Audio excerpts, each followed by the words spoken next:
밝혔습니다. 지난해 대선 전 포털 다음 기사에도 댓글 작업이 이뤄진 것으로 확인됐습니다. 문재인 후보 안보인식 논란을 불러왔던 송민순 회고록 사건과 관련이 있었습니다. 단독 보도합니다. 추미애 대표의 빨간 옷을 입은 청개구리 비판에 대해 김성태 원내대표가 막가파식 대야 인식이라고 받아쳤습니다.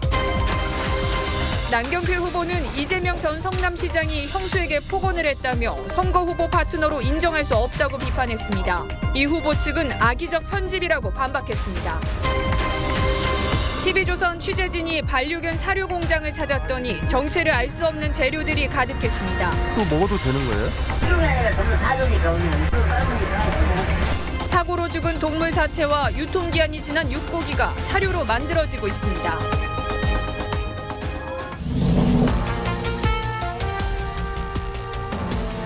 시청자 여러분 안녕하십니까? 일요일 뉴스7 시작합니다. 북한이 풍계리 핵실험장을 오는 23일에서 25일 사이에 외국 취재진이 보는 앞에서 폐기한다고 밝혔습니다. 청와대는 미래 핵을 개발하지 않겠다는 의지다. 트럼프 대통령은 똑똑하고 정중한 행동이다라고 했습니다. 하지만 전문가 참관을 뺐기 때문에 핵실험 정보의 증거인멸 가능성이 나옵니다. 때문에 과거 영변 냉각탑 폭파쇼의 재현이 될 거란 지적입니다. 오늘 뉴스7은 과연 풍계리 공개 폐기가 CBID로 가는 첫걸음인지 아니면 범죄 현장 은닉인지 꼼꼼히 짚어보겠습니다. 그럼 먼저 북한의 핵실험장 폐기 발표 소식으로 시작합니다. 김보건 기자입니다. 북한이 어제 외무성 공보를 통해 오는 23일과 25일 사이 풍계리 핵실험장을 폐쇄한다고 발표했습니다. 풍계리 실험장 갱도를 폭파하는 방식으로 행사를 진행하고 한국과 미국, 중국, 러시아, 영국 기자들에게 현지 취재 활동을 허용하겠다고 했습니다. 핵시험장 폐기와 동시에 경비 인원들과 연구사들을 철수시키며 핵시험장 주변을 완전 폐쇄하게 된다. 하지만 이번에도 지난 2008년 영변 냉각탑 폭파 당시와 마찬가지로 전 세계에 TV 생중계되진 않을 것으로 보입니다. 북한은 취재진이 풍계리에서 핵실험장 폐쇄 과정을 지켜보고 원산으로 돌아와 취재 내용을 보도하도록 하겠다고 했습니다. 청와대는 약속 이행이라며 환영했습니다. 남북 정상회담 때 한 약속을 지키겠다는 말이 아니라 행동으로 보여주겠다는 의지의 표현이라고 봅니다. 하지만 일각에선 폐쇄 이전에 전문가들이 핵실험장 내부를 검증할 필요가 있다고 지적합니다. 이렇게 자의적으로 핵시설을 파괴하는 것은 증거 훼손, 증거 인멸 행위와 다를 바가 없다고 봅니다. 이미 핵탄두 소형화까지 성공시킨 북한이 추가 핵실험을 할 필요가 없어 영변 냉각탑 폭파 때처럼 쇼에 그칠 것이란 지적도 나옵니다. TV조선 김보건입니다. 자, 이렇게 북한은 핵실험장을 폭발을 해서 보이겠다 이러는 건데 생각해 볼 게 있습니다. 이 가뜩이나 지반이 약해진 풍계리 일대의 방사능 유출 가능성입니다. 참관하게 되는 언론인들은 적어도 1km 떨어진 곳에서 방호벽을 입고 봐야 할 것이다. 이런 전문가들의 지적입니다. 장용욱 기자입니다.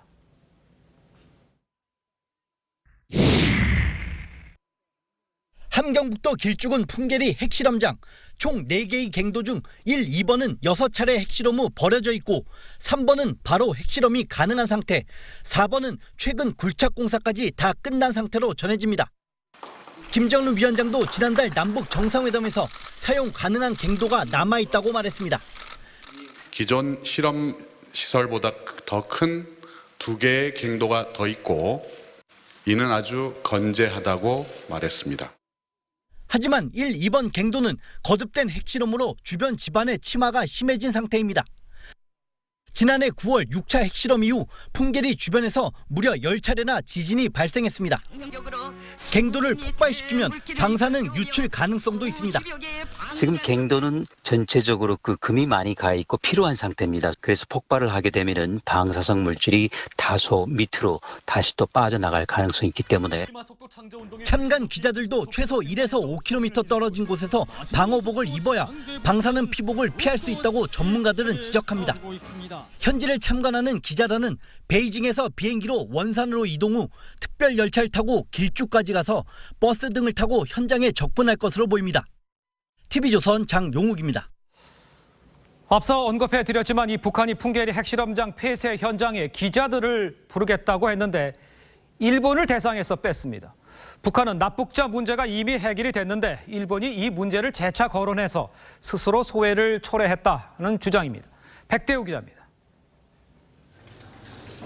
북한이 어제 발표한 풍계리 핵실험장 폐쇄 현장 초청 기자단에 일본은 없었습니다. 핵시험장이 협소한 점을 고려하여 국제기자단을 중국, 러시아, 미국, 영국, 남조선에서 오는 기자들로 한정시킨다. 앞서 일본 아베 총리는 공개적으로 북한의 일본인 납북자 문제를 거론했습니다. 何よりも重要な拉致問題が前進していく、そういう機会となることを強く期待したいと思います。 하지만 이 발언이 북한의 일본 패싱을 초래했다는 분석이 나옵니다. 일북 수교 협상 시에 자신의 유리한 고지를 차지하기 위해서는 지금 아마 일본 패싱을 강화하고 있는 것이 아닌가 생각합니다. 북한은 납북자 문제가 이미 해결됐다고 주장합니다.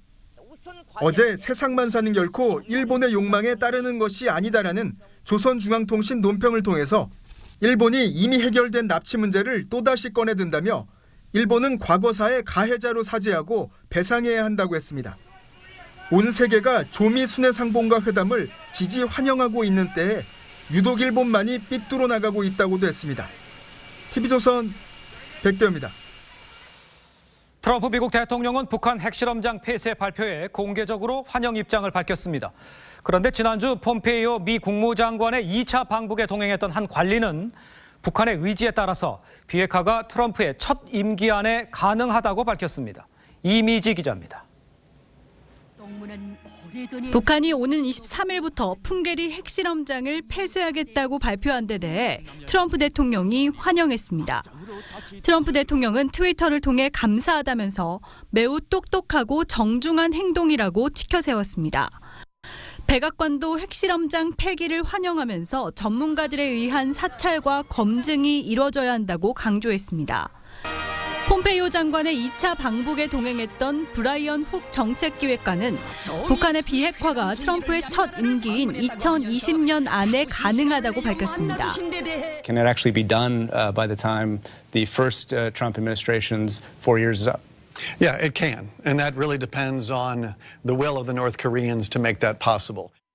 그동안 북핵 문제 해결 시점이 2020년으로 수렴될 것이라는 전망이 꾸준히 제기돼 왔지만 미 행정부 인사가 구체적인 시간표를 언급한 것은 처음입니다.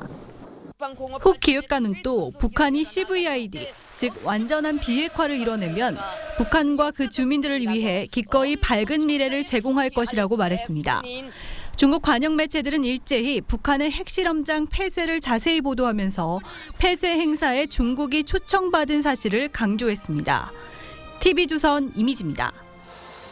자, 북한의 핵실험장 폐기의 속사정을 좀 더 자세히 알아보도록 하겠습니다. 국정원 출신으로 청와대 안보비서관을 지낸 김종봉 전 국가안보전략연구소장 나오셨습니다. 안녕하십니까? 안녕하세요. 자, 아까도 전해드렸습니다만 이 언론들을 이 폭파 현장에 불렀는데 정작 가서 확인해야 될 핵 전문가, 이 사람들이 빠졌어요? 어떻게 봐야 되는 겁니까? 네. 핵 전문가들이 가게 되면 현재 2번 갱도는 막 내려앉았습니다. 그런데 3번 갱도를 보게 되면 2번 갱도의 모습을 추정할 수가 있고 그러면 거기에서 우리가 북한이 6번 핵실험했는데 그 핵실험한 그 핵폭탄의 종류와 그다음에 폭발력을 우리가 객관적으로 평가할 수 있기 때문에 과거를 지우기 위해서 그러니까 범죄 현장을 지우기 위해서 전문가들은 안 부른 것 같습니다. 그렇군요. 그렇다 그러면 저희가 이제 걱정했던 것들이 이제 과거 영변의 냉각탑 폭파했던 것처럼 그야말로 속빈 강정이 될 가능성, 그런 걸 우려하는 목소리가 높아요. 과거 영변 오메가2 원자로의 냉각탑을 폭파시키는 과정에도 이번과 똑같았습니다. 전 세계 기자들 다 불러 모아놓고 그걸 폭파시켰는데 6개월 후부터 바로 육자회담을 파탄시키면서 다시 핵무장을 시작합니다. 이번에는 이제 왜 그러면 그 북부 핵실험장을 북한이 폐쇄하겠다 하느냐 하는 부분에 있어서 4월 20일 날 북한이 당 전원회의를 했지 않습니까?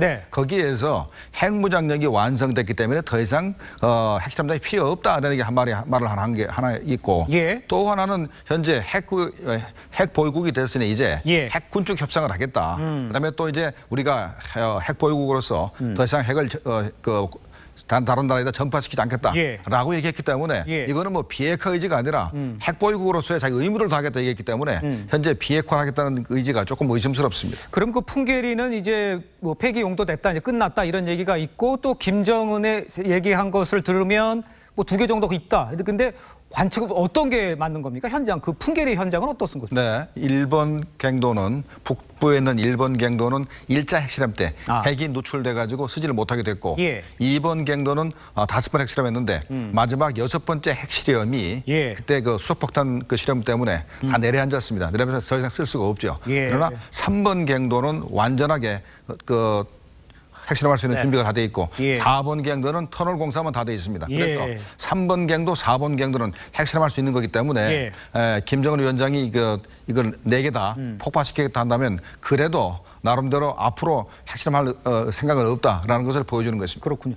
자, 지금 미국 간에 이제 대화가 진행이 되고 있는 것 중에 하나가 이제 이제 가지고 있는 핵무기의 반출을 얘기하고 있단 말이죠. 그거는 좀 좋은 해법인 것 같은데 북한의 전략은 살라미 전술에게 하나하나 나가겠지 않습니까? 북한이 성실하게 나올 가능성이 있습니까? 원래 핵탄두를 해외로 반출하거나 핵물질을 반출하는 것은 북한이 비핵화 과정에서 마지막 단계입니다. 우리가 마지막 단계로 생각했습니다. 그런데 갑자기 마지막 단계를 처음부터 하겠다는 것은 일단은 비핵화 시간을 단축을 하고 북한의 그 비핵화 진정성이 있느냐 하는 것을 우리가 확인하기 위한 그 부분이기 때문에 정말로 이제 핵탄두부터 해외로 반출한다면 상당히 긍정적인 측면이 있습니다. 근데 북한이 응할 가능성도 있는데 문제는 북한이 얼만큼 핵물질을 생산해가지고 핵탄두를 몇 개 가지고 있는지 아무도 모릅니다.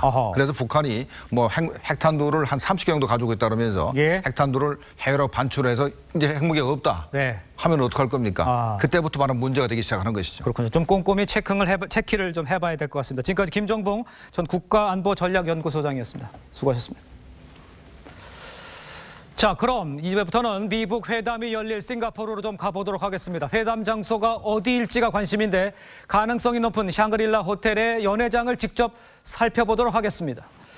자, 이채연 기자, 중국과 대만의 사상 첫 정상회담에 열렸던 방에 직접 다녀왔다고요. 네, 싱가포르 샹그릴라 호텔의 아일랜드 볼룸입니다. 지난 2015년 중국과 대만 정상회담이 열렸던 곳입니다. 매년 아시아 안보대화가 열리는 곳이기도 합니다. Yeah, the minister will have meeting right inside there. So usually here will be all the checkpoints where the meter scanner, the police will be right over here, the M floor. 제가 찾아갔을 때는 한 대학교의 졸업식이 열리고 있었습니다. 이 호텔의 연회장은 20개가 넘지만 아일랜드 볼룸은 통로를 막고 수색 장치만 설치하면 출입을 통제할 수 있는 이점이 있습니다. 주변 방을 대기실로 이용할 수 있는 장점도 있습니다. 자, 그런데 하지만 다른 호텔 가능성도 지금 꾸준히 거론이 되고 있죠. 네, 북한이 트럼프 대통령의 주요 후원자가 운영하는 마리나 베이샌즈 호텔을 예약한 것으로 보입니다. 호텔 보안 요원들은 곧 북한 사람들이 온다는 이야기를 들었다고 전했습니다. We also watch the TV, but from the hotel side, we don't receive any information. 마리나 베이샌즈 호텔은 쇼핑몰, 카지노 등과 연결돼 있어 보안이 취약하기 때문에 정상회담 장소로 적당하지 않다는 지적이 있습니다. 이곳 싱가포르에서는 현재 리모델링 중인 레플스 호텔에서 회담이 열릴 것이라는 관측도 나옵니다. 6월 초까지는 리모델링 중이어서 현재는 접근도 불가능합니다. 싱가포르에서 TV조선 이채연입니다. 자, 그런데 청와대는 내친 김에 싱가포르로 직접 날아가서 미북 회담 뒤에 곧바로 남북미 정상회담을 갖는 방안도 배제하지 않고 있습니다. 한편 미북은 과거 최종 단계로 여겨졌던 이 북한의 보유핵 폐기 문제를 우선적으로 협상 테이블에 올릴 것으로 보입니다. 신정훈 기자입니다. 청와대는 공식적으로는 문재인 대통령의 싱가포르행 가능성이 낮다고 말합니다.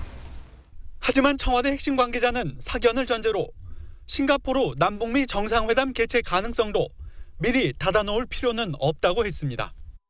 문 대통령이 싱가포르로 가서 남북미 정상회담을 갖는 방안을 배제하지 않고 있다는 겁니다.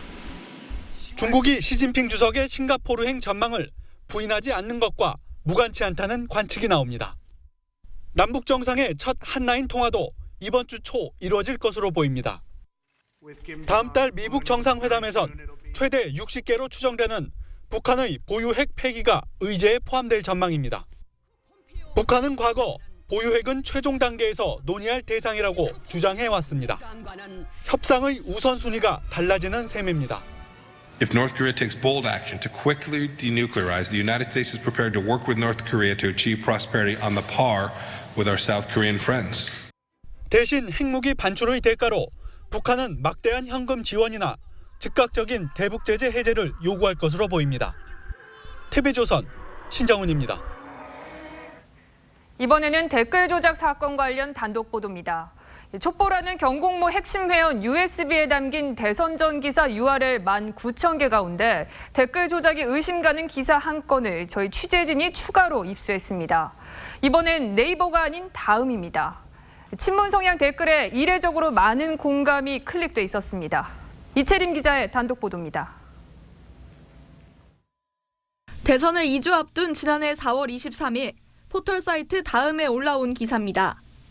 참여정부 대북 결제 논란과 관련해 송민순 전 외교부 장관의 주장을 뒤집는 증언이 나왔다며 익명의 참여정부 관계자 주장을 전하고 있습니다.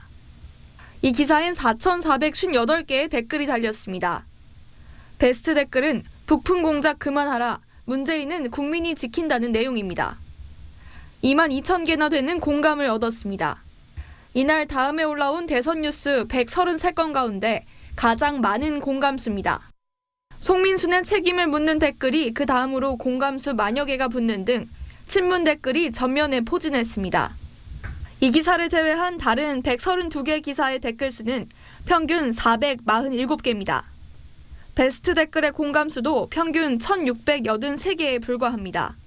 그런데 경공모 USB에서 나온 기사는 다른 기사보다 댓글이 10배 많고 공감수는 13배나 많습니다. 이 기사엔 특히 댓글 숫자에 비해 공감수가 이례적으로 많습니다. 안철수 후보에 대한 기사의 경우 이 기사보다 댓글이 200개 정도 많았지만 베스트 댓글의 공감수는 9,900여 개로 절반에도 못 미쳤습니다. 댓글 조작이 네이버에 국한된 것으로 봐왔던 경찰의 초기 수사에 또다시 허점이 드러나고 있습니다. TV조선 이채림입니다. 송민순 전 장관 회고록에서 촉발된 이른바 참여정부 대북결제 논란은 드루킹이 막지 않았으면 치명타라고 표현했을 정도로 중요한 이슈였습니다. 취재 결과 경공모 회원들이 해당 기사에 댓글 작업을 집중한 사실도 확인됐습니다. 계속해서 홍영재 기자입니다. 참여정부가 북한 인권 결의안 표결에 기권표를 던지기 전 북한 입장을 확인해봤다는 게 대북 결제 논란의 핵심입니다. 물어보면 물어보나 마나 아닙니까? 북한이 물어보면 그걸 찬성하겠습니까? 송민순 그 장관께서 거짓말을 했는지 문재인 후보가 거짓말하는지 그건 그 회의록 보면 나올 거예요. 송민순 전 외교부 장관은 2016년 10월 회고록을 통해 이 같은 사실을 폭로한 데 이어 문재인 비서실장이 이를 주도했다는 취지의 문건을 추가로 대선 10여일 전 공개했습니다. 그러자 경공모는 해당 논란을 다룬 기사에 댓글 작업을 집중합니다. 4월 21일부터 닷새 동안 경공모 한 집단에 공약 지시가 떨어진 기사 URL만 10여 건이 넘었습니다. 지난해 4월 드루킹은 경선 승리를 돕겠다고 나선 직후 송민순 회고록 사건이 터졌다며 깨어있는 시민들이 필사적으로 막지 않았다면 문재인 후보는 치명타를 입었을 수 있다고 블로그에 썼습니다. 또 해당 논란을 막아낸 건 본인과 경공모 2,200명의 힘이라고 자평하기도 했습니다. 그리고 본선 때 다시 한번 논란이 일자 경공모를 동원한 것으로 보입니다. 경찰이 확보한 드루킹 일당의 대선 전 댓글 조작 의혹 기사 19,000건은 당시 대선 판세와 밀접한 연관이 있다는 분석을 낳고 있습니다. TV조선 홍영재입니다. 더불어민주당 추미애 대표가 자유한국당 김성태 원내대표를 향해서 깜도 안 되는 특검 들어주니 마당에 가서 누워버렸다라고 비판을 했습니다. 여야 공방이 지금 거세지는 모양새입니다. 민주당 홍영표 원내대표가 협상 재개 방침을 밝혔지만 전망은 불투명합니다. 최승현 기자입니다. 깜도 안 되는 특검을 그래 해보자. 마당에 가서 텐트 치고 들어 누워버리고 이런 청개구리가 어디 있습니까? 더불어민주당 추미애 대표는 특검을 요구하며 단식한 자유한국당 김성태 원내대표를 겨냥해 빨간 옷을 입은 청개구리라고 비판했습니다. 이번에 있는 김 원내대표는 뚫어진 입이라고 막 하지 말라. 언제 특검을 수용한다고 했냐고 반발했습니다. 추미애 대표의 추한 입이 대치 정국을 돌이킬 수 없는 파국으로 몰아가고 있습니다. 바른미래당도 추 대표는 독사입이라도 되기로 한 것이냐고 비판했습니다. 민주당 홍영표 원내대표는 내일 본회의가 끝나는 대로 특검 협상을 재개하겠다고 말했습니다. 빠른 시일 내에 저희도 최대한 양보하고 또 야당도 국회 정상화에 대한 필요성 이런 걸 좀 인식해서 함께 좀 지혜를 모으면 잘 될 수 있다 저는 이렇게 생각합니다. 하지만 추미애 대표의 발언을 계기로 여야 협상은 더 힘든 국면을 맞게 됐다는 평가가 여당 내부에서도 나오고 있습니다. TV조선 최승현입니다. 자유한국당 남경필 경기도지사 후보는 이재명 후보의 욕설 음성 파일을 거론을 하면서 더불어민주당의 도지사 후보 교체를 요구를 했습니다. 이재명 후보 측은 악의적으로 편집된 내용이라면서 네거티브 공세라고 비판을 했습니다. 정수영 기자가 보도합니다. 자유한국당 남경필 경기도지사 후보는 더불어민주당 이재명 경기도지사 후보가 형수에게 욕설을 하는 음성 녹음을 들었다며 상식 이하의 인격이라고 비판했습니다. 옮기기도 힘든 욕설을 아무 거리낌 없이 뱉어낸 이 전 시장이 그동안 얼마나 많은 사람들에게 고통과 상처를 주었을까. 남부는 더 이상 선의의 경쟁을 할 수 없다며 더불어민주당을 향해 도지사 후보 교체를 요구했습니다. 한국당은 문제의 음성 파일을 선거 유세 때 공개하는 방안도 검토하는 것으로 전해집니다. 그거 유세차에서 털기 시작하면 어떻게 이런 사람을 경기도지사로 앉히겠습니까? 이재명 후보 측은 해당 녹음은 이 후보의 형이 시정에 관여하고 이권에 개입하려 해 형제 갈등이 벌어졌을 때 이뤄졌다고 해명했습니다. 또 욕설을 한 것은 잘못이지만 이 후보 형이 어머니에게 저지른 폐륜에 항의하는 과정에서 불거진 일이었다고 전했습니다. 네거티브의 유혹에 흔들리는 남 예비 후보가 정책 대결의 장으로 복귀할 수 있도록 이재명 예비 후보 측은 앞장설 예정입니다. 이 후보 측은 악의적으로 편집된 음성 파일로 네거티브를 전면에 내세우는 행동은 남경필답지 않다고 비판했습니다. TV조선 정수양입니다. 차주와 시비가 붙은 대리운전 기사가 도로에 차를 세우고 가버렸습니다. 술을 마신 차주가 교통사고를 피하기 위해 300m가량을 운전했다면 음주운전 처벌을 받을까요? 이성진 기자가 전해드립니다. 지난해 7월 34살 A씨는 울산에서 술을 마시고 대리운전 기사를 불러 귀갓길에 올랐습니다. 그런데 두 사람은 노선 문제로 시비가 붙었고 화가 난 대리기사는 도로에 차를 세우고 가버렸습니다. 해당 도로는 편도 2차로에 갓길도 없었습니다. A씨는 직접 운전대를 잡았습니다. 300m 떨어진 주유소까지 이동한 뒤 112에 신고했습니다. A씨의 혈중 알코올 농도는 0.14%, 면허 취소 수준이었습니다. 검찰은 A씨가 지인이나 경찰관에게 차를 옮겨달라고 요구하지 않았다며 음주운전 혐의로 재판에 넘겼습니다. 하지만 법원의 판단은 달랐습니다. 울산지법은 해당 도로에 정차했을 때 사고 위험이 높았고 A씨가 사고를 피하기 위한 최소한의 거리만 운전한 것으로 판단했습니다. 또 새벽에 지인이나 경찰이 차를 옮겨줄 가능성이 낮고 본인이 경찰에 자진 신고한 만큼 긴급 피난으로 봐야 한다고 밝혔습니다. 사고를 예방하기 위하여 그 자리를 벗어나는 일시적인 음주운전 행위는 현재의 위난을 피하기 위한 긴급 피난으로서 처벌할 수 없다는 판결입니다. 법원은 A씨에게 무죄를 선고했습니다. TV조선 이성진입니다. 반려동물을 키우는 인구가 1,000만 명을 넘어서면서 사료 시장도 커지고 있습니다. 사료 재료도 곡물과 고기 등 다양하죠. 그런데 이 가운데는 구제역과 AI 등 질병 창궐을 막으려고 예방적으로 살처분한 동물도 포함돼 있다는 점 아셨습니까? 김아림 기자가 사료 공장을 취재했습니다. 지방의 게사료 공장. 포크레인이 트럭에서 무언가를 들어서 바닥에 내려놓습니다. 돼지와 소 등 동물 사체들입니다. 사체가 바닥에 그대로 뒤엉켜 있고 장기가 나온 동물도 있습니다. 반려동물 사료의 원재료입니다. 이것도 먹어도 되는 거예요? 다른 공장은 닭껍질과 부속물들이 상온에 방치돼 파리가 들끓습니다. 이런 동물 사체는 고열로 가공해 반려동물 사료 원재료인 육분으로 만들어집니다. AI나 구제역 등 예방을 위해 살처분한 동물 사체도 재활용이 가능합니다. 우린 도의에 벗어난 일은 한 적 없고 하자 있는 물품을 안 넣는 거예요. 폐사한 동물을 재가공 활용하는 렌더링은 법적으로 문제가 없습니다. 하지만 일부 업체 위생 상태는 반려동물 주인 입장에선 찝찝함을 감추기 힘든 실정입니다. 위생 상태는 잘 되어 있겠지라고 했어요. 게사료의 불편한 진실은 잠시 뒤 10시 50분 CSI 소비자 탐사대에서 방송됩니다. TV조선 김하림입니다. 길을 걸으면서 휴대전화를 쓰면 위험하다. 모두가 알고 있지만 내일 같지는 않게 느껴지실 겁니다. 얼마나 위험천만한 일인지 아무리 강조해도 지나치지 않는데 한번 직접 보시죠. 최원희 기자입니다.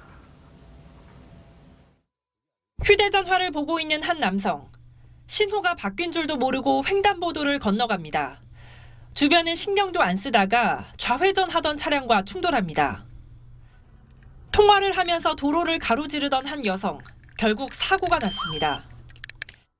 도로 한가운데에서 휴대전화를 들여다보던 여성도 차량을 피하지 못했습니다. SNS를 하면서 달려오는 차를 제가 못 보고 건너려고 하다가 부딪힐 뻔한 적이 있었는데 그때 많이 당황했고 무서웠었어요. 주변을 신경 쓰지 못해서 생기는 주의분산 사고는 최근 3년간 6,340건.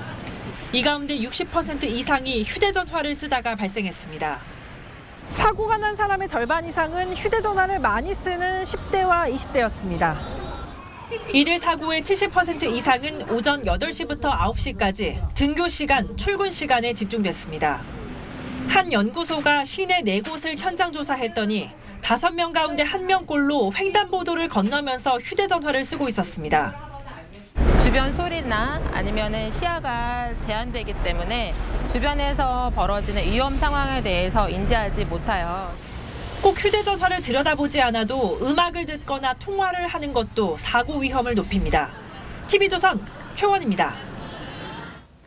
혼자 생활하기 어려운 장애인과 노인 등을 찾아가 돌봐주는 돌봄 서비스라는 게 있습니다. 고된 육체 노동을 필요로 하는데요. 대부분이 최저임금 수준만 받고 있어 불만이 쏟아지고 있습니다. 김지아 기자입니다. 매일 오전 장애인의 출근길을 도와주는 장애인 활동보조인 박모 씨. 집안 청소와 빨래를 해주고 하나, 둘, 셋. 오이씨. 휠체어에 오르는 것도 세심하게 챙겨줍니다. 청소, 세탁, 그리고 출근 준비. 제가 혼자 하면 시간이 좀 많이 걸려서 좀 시간이 단축 되는 거 같고. 매일 고된 육체 노동을 하지만 박 씨가 손에 쥐는 시급은 7,700원으로 최저임금과 비슷한 수준입니다. 7,500원에서 7,700원 그 사이겠죠. 4대 목을 뗀 겁니다. 시급이 낮기 때문에 가장들은 기피하는 성향이 좀 있긴 하죠. 박 씨와 같은 장애인 활동 보조인을 포함해 노인 돌봄, 가사 간병 등 4대 돌봄 서비스 종사자 대부분은 저임금에 허덕이고 있습니다. 4대 돌봄 서비스 종사자들의 최저시급은 1,760원 정도입니다. 이 가운데 중개기관이 25%를 떼어가고 4대 보험료 등을 내고 나면 실질 소득은 최저임금에 못 미치는 경우가 대다수입니다. 열악한 처우에 그만두는 사람이 늘면서 돌봄 서비스 중개 업무를 아예 중단하는 복지시설도 속속 늘고 있는 상황. 사회 서비스의 양적, 질적 수준 개선을 위해 제도 개선이 시급하다는 목소리가 나오고 있습니다. TV조선 김자입니다. 주말 프랑스 도심에서 무장괴한이 흉기를 휘둘러 무고한 시민 한 명이 숨졌습니다. 인도네시아에서 연쇄 폭탄 테러가 발생해 사상자 수십 명이 났는데 이 두 사건의 배후로 이슬람 극단주의 세력 IS가 지목되고 있습니다. 고서정 기자입니다. 사람들이 다급하게 뛰어가고 흉기에 맞은 부상자가 거리에 쓰러졌습니다. 무장괴한이 흉기를 휘두른 프랑스 파리 번화가의 범죄 현장입니다. 주말 저녁을 즐기던 파리 시민들은 칼을 든 괴한이 가게마다 들러 위협을 가하자 혼비백산했고 거리는 아수라장이 됐습니다. Donc, je pense des coups de flingue. Voilà. Moi, personnellement, je me suis avancée et j'ai vu un mec allongé par terre. 결국 시민 한 명이 숨지고 4명이 부상을 당했습니다. 프랑스에선 지난 2015년 130명이 희생된 파리 테러 이후 이듬해엔 트럭 돌진으로 86명이 사망하고 지난 3월에도 총격에 3명이 숨진 바 있습니다. 특히 사건 직후 이슬람 극단주의 세력 IS가 자신들의 소행임을 주장해 테러의 악몽이 엄습하고 있습니다. A crié Allah Akbar en attaquant les passants au couteau.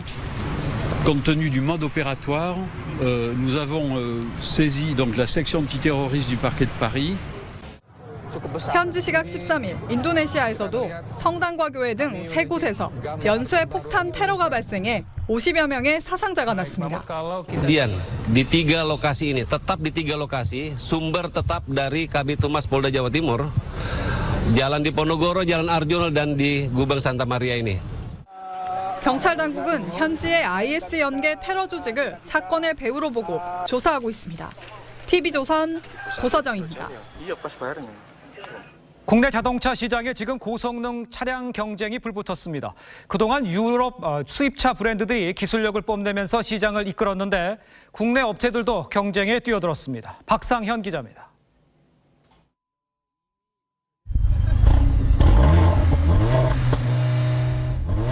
언제라도 튀어나갈 듯 그르릉댑니다. 8기통 4000cc 트윈 터보 엔진은 500마력 이상을 토해냅니다. 최근 공개된 이 모델은 600마력이 넘습니다. 출력으로는 동급 최강입니다. 이들 두 회사는 국내 전용 트랙까지 만들었습니다. 최근 출시되는 고성능 차량은 시속 100km까지 도달하는데 4초가 채 걸리지 않습니다. 연비와 환경 규제 때문에 엔진 배기량을 줄이는 다운사이징이 유행이지만 강력한 힘을 바탕으로 한 고성능 차량의 인기는 쉽지 않습니다. You know, we have a lot of very loyal customers here in Korea, and we have a really great growth rate last year. So we added 50% to the previous year in volume. 전통적인 고성능 브랜드인 페라리와 포르쉐도 포르토피노와 718 GTS를 국내에 선보였습니다. 국내 업체도 고성능 모델 개발에 박차를 가하고 있습니다. 현대차가 공개한 벨로스터 N이 대표 주자입니다. 3천만 원대의 가격을 경쟁력으로 내세웠습니다. 승차감을 확보했습니다.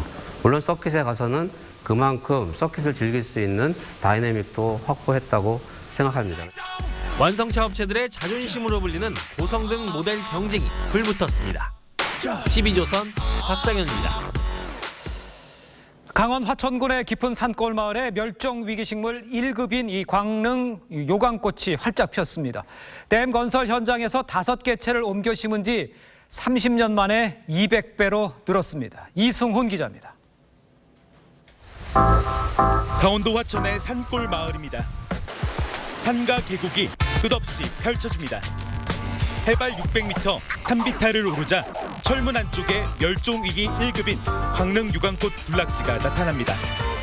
55에서 600꽃지 해발 꼭 그런 데가 나거든요. 광릉 유광꽃은 세계적 희귀종으로 넓은 잎 사이로 자줏빛 꽃망울을 지닌 난촉과 식물입니다. 탐방객들은 좀처럼 보기 드문 모습에 연신 카메라 셔터를 누릅니다. 멸종 위기 식물을 직접 보니까 너무 감회가 새롭고요. 이렇게 또 가까이서 볼 수 있다는 게 너무 행복합니다. 광릉 요강꽃은 우리나라에서 덕유산과 전남 광양처럼 일부 지역에서만 서식하는 식물입니다. 마을 주민 75살 장윤희 씨는 1989년 평화의 댐 공사 현장에서 광릉 요강꽃 5개체를 발견했습니다. 독특하게 생긴 꽃이 훼손될까 봐 자신의 산에 옮겨 심었습니다. 30년이 지나면서 광릉 요강꽃은 1000개체까지 늘었습니다. 이곳을 포함해 국내에 2000여 개체뿐입니다. 한 10년 전까지는 안 늘더라고요. 그래도 그 다음서부터 늘기 시작해서 이만큼 퍼쳐놓은 거지. 환경부는 하천 광릉 요강꽃 군락지를 보호구역으로 지정해 출입을 통제하고 있습니다. TV조선 이승훈입니다. 오늘 어벤져스 3가 외화 중 최단 기간 1000만 관객을 돌파했습니다. 외화 블록버스터들이 연이은 극장가 점령을 예고하고 있는데요. 백은영 기자가 소개합니다.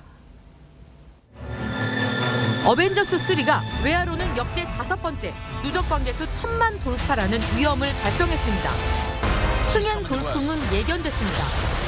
첫날부터 100만 가까운 관객을 모으며 역대 개봉일 신기록을 세우더니 외화로는 최단 기간 1000만 기록도 갈아치웠습니다.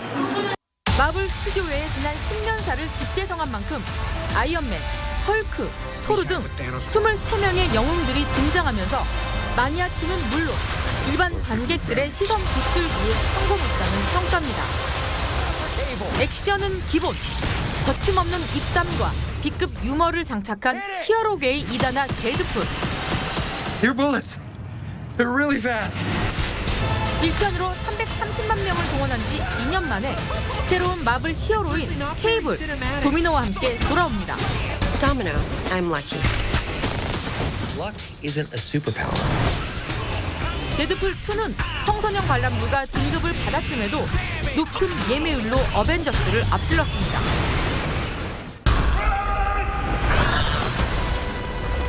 세상 밖으로 나온 공룡과 인간의 만남. 쥬라기 시리즈의 창시자 스티븐 스필버그가 다시 한번 제작에 나선 쥬라기 월드 폴른 킹덤도 전편에 이은 압도적 규모로 다음 달 관객을 찾아옵니다. 어벤져스의 뒤를 이을 화려한 볼거리의 외화 블록버스터가 새로운 흥행 기록을 쓸 수 있을지 주목됩니다. TV조선 백은영입니다. 휴식을 마치고 돌아온 SK 김광현이 LG 타선을 꽁꽁 묶으며 시즌 5승에 성공했습니다. 정희윤이 말로 홈런과 석점 홈런을 연이어 때리며 7타점을 쓸어 담았습니다. 이다솜 기자입니다. SK 김광현이 1위에를 3자 범퇴로 처리합니다. 2주 만의 등판이었지만 실전 감각은 전혀 문제되지 않았습니다. 김광현이 잘 던지니 타자들도 힘을 냈습니다. 4회 김성현의 2타점 적시타로 경기 초반 기선을 제압하더니 7회 정희윤이 말루 홈런으로 승부의 쐐기를 박습니다. SK의 화력은 여기서 끝이 아니었습니다. 8회 이번에도 정희윤이 석점 홈런으로 자신의 한 경기 최다 타점인 7점을 쓸어 담으며 친정팀 LG의 비수를 꽂습니다. 10대0 SK의 완승. 5이닝 무실점을 기록한 김광현이 시즌 5승으로 복귀전에 장식했습니다. 2013년 9월 이후 LG전 무패 행진을 이어갔습니다. SK는 오늘 승리로 두산과 함께 공동 선두에 올랐습니다. 잘 나가는 한화의 기세는 오늘도 매서웠습니다. 1회부터 안타 4개 등 석점을 내며 주도권을 잡더니 4대0 만원관중 앞에서 NC를 가뿐하게 제압했습니다. 선발 투수 샘슨이 삼진 10개를 잡으며 7.1이닝 무실점을 기록, 승리를 견인했습니다. 롯데는 타선의 집중력으로 KT의 3대1 승리를 거두며 시즌 첫 3연승에 성공했습니다. TV조선 이다솜입니다. 네, 놓치면 아쉬운 더하기 뉴스 시간입니다. 오늘은 정치부 정운섭 기자 나와 있습니다. 안녕하세요. 안녕하세요. 네, 반갑습니다. 네. 자, 더하기 뉴스 첫 번째 키워드 보겠습니다. 발표하다가 탈이 옷을 벗었다, 이런 얘기입니까? 네, 그렇습니다. 예. 이 수업 도중 속옷 차림으로 논문을 발표한 이 한국계 여대생이 화제입니다. 네. 네, 우선 영상을 한번 보시면은요. 자, 강의실 앞에서 이 발표를 하던 여학생이 갑자기 울먹이기 시작하더니 신발을 벗어 던집니다. 네. 자, 그리고 곧이어 바지와 셔츠까지 벗고 결국 속옷 차림이 됩니다. 자, 이 여학생은 앞서 발표 도중 교수로부터 옷이 너무 짧다. 남성들이 발표 내용 대신 네 몸을 바라보고 있다라는 지적을 받았습니다. 이에 이 여학생은 남의 시선 때문에 옷을 바꾸는 일은 없을 것이라면서 이런 행동을 한 건데요. 이 해당 영상이 논란이 되자 이 해당 교수는 이 학생들에게 어떤 옷을 입으라고 강요하지는 않는다라고 해명했습니다. 그렇군요. 네, 저런 일도 있었군요. 자, 두 번째 키워드 보겠습니다. 띵동 뒤통수. 이건 무슨 내용입니까? 네, 보이스피싱 조직의 뒤통수를 친 10대들이 화제입니다. 네. 일단 영상을 또 보시면은요. 부산 부산진 경찰서는 이 사기 방조 혐의로 19살 A씨 등 10대 3명을 구속하고 일당 1명을 불구속 입건했습니다. 이 동네 선후배 사이인 A씨 일당은 통장 삽니다라는 광고글을 올린 보이스피싱 조직에 미리 포섭한 인물들의 통장을 팔겠다고 접근을 했습니다. 그래서 이 판매한 통장들에는 현금 카드를 몰래 만들어준 상태였는데요. 자, 그런 뒤에 보이스피싱에 속은 피해자들이 이 해당 통장에 돈을 입금하면 이 보이스피싱 조직보다 돈을 먼저 인출해서 가로챈 겁니다. 통장에 돈이 입금될 때 띵동하고 문자가 오면 돈을 가로챈다고 해서 이른바 띵동 수법으로 불립니다. 자, A씨 일당은 이런 수법으로 12차례에 걸쳐 모두 2,300만 원을 가로챘다가 결국 경찰에 붙잡혔습니다. 그렇군요. 자, 마지막 키워드 보겠습니다. 편지도 위법. 그림을 보니까 스승의 날과 관련된 것 같아요. 네, 그렇습니다. 내일 모레면 스승의 날인데요. 요즘 이 청탁금지법 때문에 이 스승의 날 선물도 좀 자유롭지 못합니다. 네, 그래서 이 건의기에 스승의 날 선물 허용 범위를 묻는 문의가 쏟아지고 있습니다. 자, 결론부터 말씀드리면 이 학생에 대한 평가나 지도 업무를 수행하는 교사들에게는 그 어떤 선물도 해선 안 됩니다. 그런데 흥미로운 점은 이 편지와 카드도 불가능하다는 겁니다. 자, 편지지와 카드도 이 재료를 비싼 걸 고르기 시작하면 한도 끝도 없다는 이유에서입니다. 자, 다만 이 학생 대표로 이 카네이션 등의 꽃선물과 또 학교 입구에 선생님 전체에 대한 감사 인사가 담긴 현수막 설치는 괜찮다고 합니다. 그렇군요. 지금까지 정치부 정문섭 기자였습니다. 수고했습니다.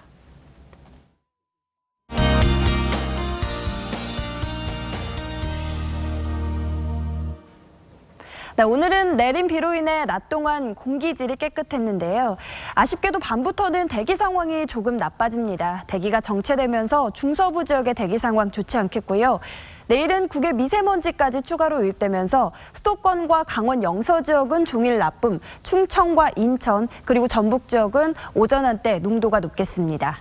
내일 낮부터는 기온도 점차 오름세를 보입니다. 내일 서울의 낮 기온 25도, 화요일은 28도까지 오르며 덥겠는데요. 그래도 수요일에는 전국적으로 한 차례 비가 내리면서 기온은 한풀 꺾이겠습니다. 내일은 전국에 가끔 구름이 많겠고요. 아침 사이 안개가 짙게 끼는 곳이 있겠습니다.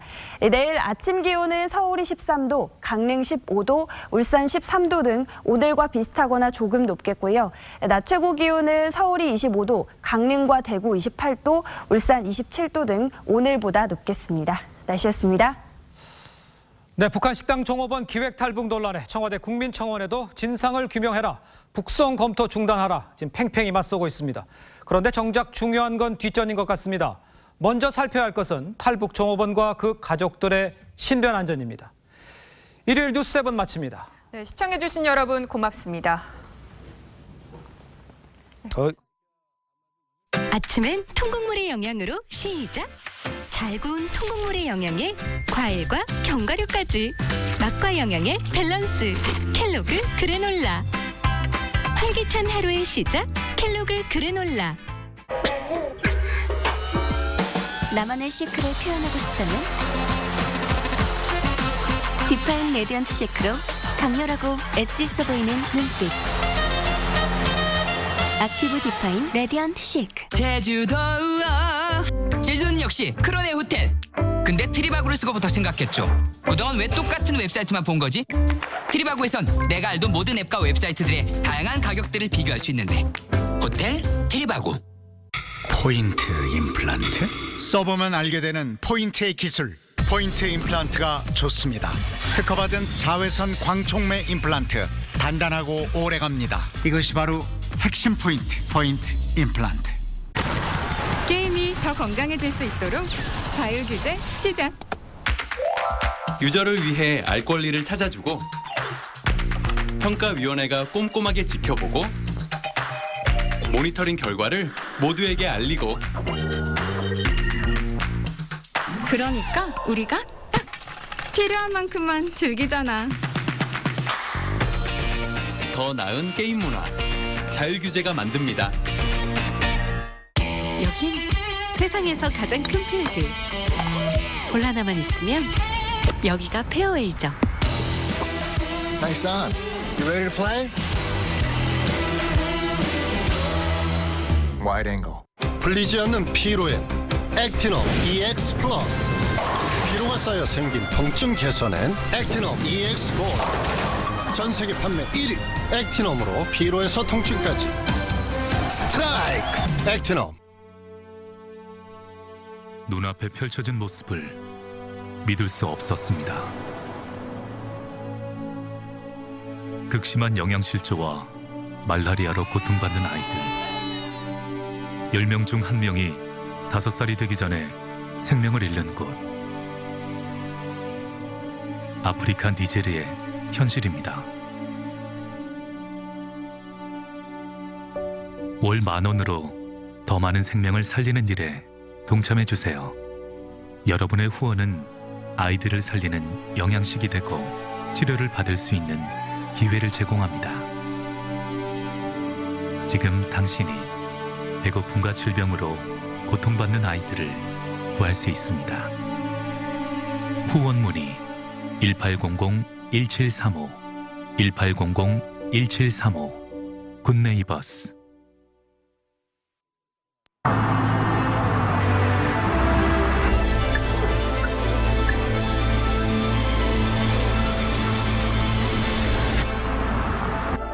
Dignity and intelligence, the K9. 뉴질랜드 정부가 보증한 건강한 녹용 중에 정관장이 한 번 더 까다롭게 골라 천녹의 이름을 허락합니다.